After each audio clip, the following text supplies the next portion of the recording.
मैं रुपेश सर उपस्थित हूँ आप सभी लोगों के बीच में एक नई वीडियो के साथ। आशा करता हूँ कि सभी को मेरी जो पहली वीडियो है वो बहुत ही पसंद आई और आप लोगों ने उसको सराहा भी है, ढेर सारे कमेंट भी किए हैं और उस वीडियो को लाइक और सब्सक्राइब भी किया है। तो यह कार्य के लिए जो आपने एक पुनीत कार्य किया है, एक अच्छा कार्य किया है, मेरा सपोर्ट किया है, उसके लिए सभी मित्रों को, सभी छात्रों को तहे दिल से बहुत बहुत धन्यवाद। और आज हम जानेंगे गोस्वामी तुलसीदास जी के जीवन परिचय के बारे में और इनका जो जीवन रहा है, जीवन शैली रही है, उसके बारे में सभी को अच्छे से समझना है। तो मित्रों, गोस्वामी तुलसीदास का जन्म स्थान वैसे तो विवादित है। कुछ लोग मानते हैं कि इनका जन्म सूकर क्षेत्र वर्तमान में कासगंज एटा उत्तर प्रदेश में हुआ था। कुछ विद्वान इनका जन्म राजापुर जिला बांदा वर्तमान में चित्रकूट में हुआ मानते हैं, जबकि कुछ विद्वान तुलसीदास का जन्म स्थान राजापुर को मानने के पक्ष में है। राजापुर उत्तर प्रदेश के चित्रकूट जिला के अंतर्गत स्थित एक गांव है। वहां आत्माराम दुबे नाम के एक प्रतिष्ठित संध्या नंददास भक्ति काल में पुष्ट मार्गीय अष्टछाप के कवि नंददास जी का जन्म जनपद कासगंज के सूकर क्षेत्र अंतर्वेदी रामपुर वर्तमान जो पड़ता है वो श्यामपुर गांव निवासी भरद्वाज गोत्रीय सानाढ़ ब्राह्मण पंडित सच्चिदानंद शुक्ल के पुत्र पंडित जीवाराम शुक्ल की पत्नी चंपा के गर्भ से संवत 1554 विक्रमी में, और अगर हम सन की बात करें तो 1532 ईस्वी में हुआ था।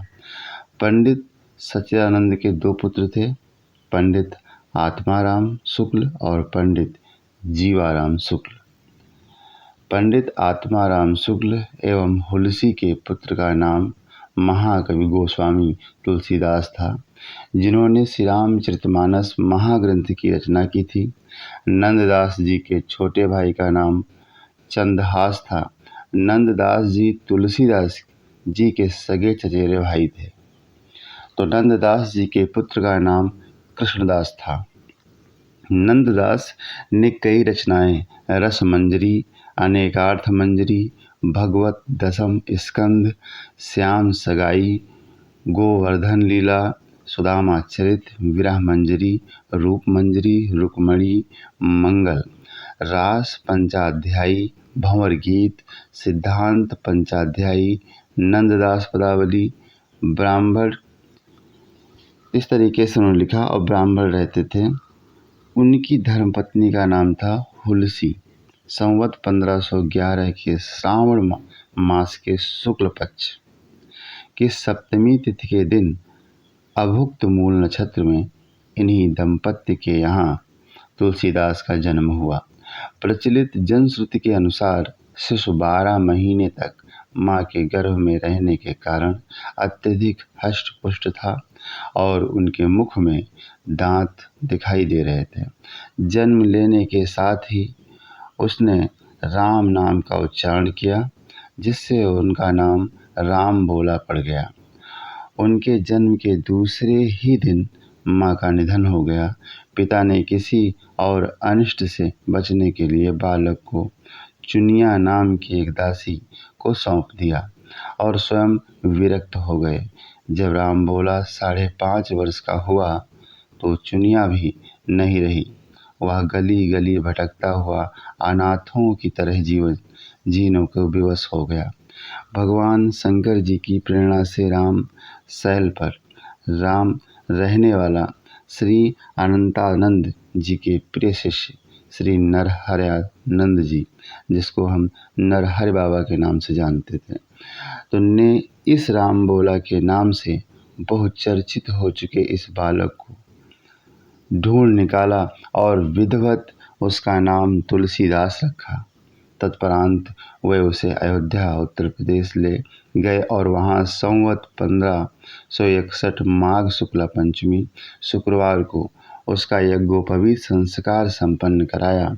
संस्कार के समय भी बिना सिखाए ही बालक राम भोला ने गायत्री मंत्र का स्मरण उच्चारण किया, जिसे देखकर सब लोग चकित हो गए।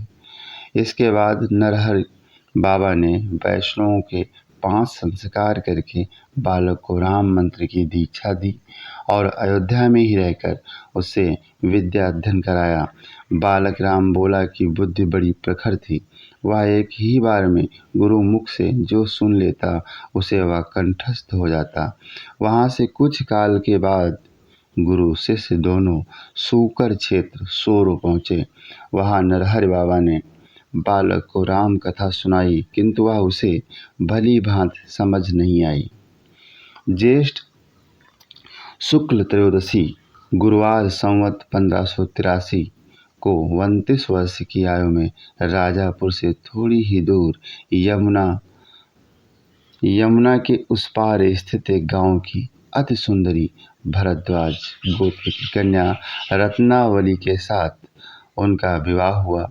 चूंकि गौना नहीं हुआ था, अतः कुछ समय के लिए वे काशी चले गए और वहाँ शेष सनातन जी के पास रहकर वेद वेदांग के अध्ययन में जुट गए। वहाँ रहते हुए अचानक एक दिन उन्हें अपनी पत्नी की याद आई और वे व्याकुल होने लगे। जब नहीं रहा गया तो गुरु जी से आज्ञा लेकर वे अपनी जन्मभूमि राजापुर लौट आए। पत्नी रत्नावली चूंकि मायके में ही थी, क्योंकि तब तक उनका गौना नहीं हुआ था, अतः तुलसीदास ने भयंकर अंधेरी रात में अपनाती यमुना नदी तैर कर पार की और सीधे अपनी पत्नी के शयन कक्ष में जा पहुँचे। रत्नावली इतनी रात गए अपने पति को अकेले आया देखकर आश्चर्यचकित हो गई। उसने लोक लाज के भय से जब उन्हें चुपचाप वापस जाने को कहा तो वो उससे उसी समय घर चलने का आग्रह करने लगी। उनकी इस अप्रत्याशित जिद से खींचकर रत्नावली ने स्वरचित एक दोहे के माध्यम से जो शिक्षा उन्हें दी, उसने ही तुलसीदास को तुलसीदास बना दिया। रत्नावली ने जो दोहा कहा था वह इस प्रकार है। अस्ति चर्म में देह यह तासो वैसी प्रीत नेक जो होती राम से तो काहे होत भवभीत। उन्हें बोला, हड्डी और मांस से जो हमारा ये शरीर है उससे आपको इतना प्रेम है, और इतना प्रेम अगर राम से हो जाए संपूर्ण जगत से और भवसागर से आपका कल्याण हो जाएगा। यह दोहा सुनते ही उन्होंने उसी समय पत्नी को वहीं उसके पिता के घर छोड़ दिया और वापस अपने गांव राजापुर लौट गए। राजापुर में अपने घर जाकर के जब उन्हें यह पता चला कि उनकी अनुपस्थिति में उनके पिता भी नहीं रहे और पूरा घर नष्ट हो चुका है, तो उन्हें और भी अधिक कष्ट हुआ। उन्होंने विधि विधान पूर्वक अपने पिताजी का श्राद्ध किया और गांव में ही रहकर लोगों को भगवान राम की कथा सुनाने लगे। भगवान श्री राम जी से भेंट कुछ काल राजापुर रहने के बाद उन्हें पुनः काशी चले गए और वहाँ की जनता को राम कथा सुनाने लगे। कथा के दौरान उन्हें एक दिन मनुष्य के वेश में एक प्रेत मिला, जिसने उन्हें हनुमान जी का पता बतलाया। हनुमान जी से मिलकर तुलसीदास ने उनसे श्री रघुनाथ जी का दर्शन कराने की प्रार्थना की। हनुमान जी ने कहा, तुम्हें चित्रकूट में रघुनाथ जी के दर्शन होंगे। इस पर तुलसीदास जी चित्रकूट की ओर चल पड़े। चित्रकूट पहुंचकर उन्होंने राम घाट पर अपना आसन जमाया। एक दिन वह प्रदक्षिणा करने निकले ही थे कि यकाएक अचानक मार्ग में उन्हें श्री राम जी के दर्शन हुए। उन्होंने देखा कि 2 बड़े ही सुंदर राजकुमार घोड़ों पर सवार होकर धनुष बाण लिए जा रहे हैं। तुलसीदास उन्हें देखकर आकर्षित हुए, परंतु उन्हें पहचान न सके। तभी पीछे से हनुमान जी ने आकर जब उन्हें सारा भेद बताया तो वे पश्चाताप करने लगे। इस पर हनुमान जी ने उन्हें संतावना दी और कहा, प्रातःकाल फिर दर्शन होंगे।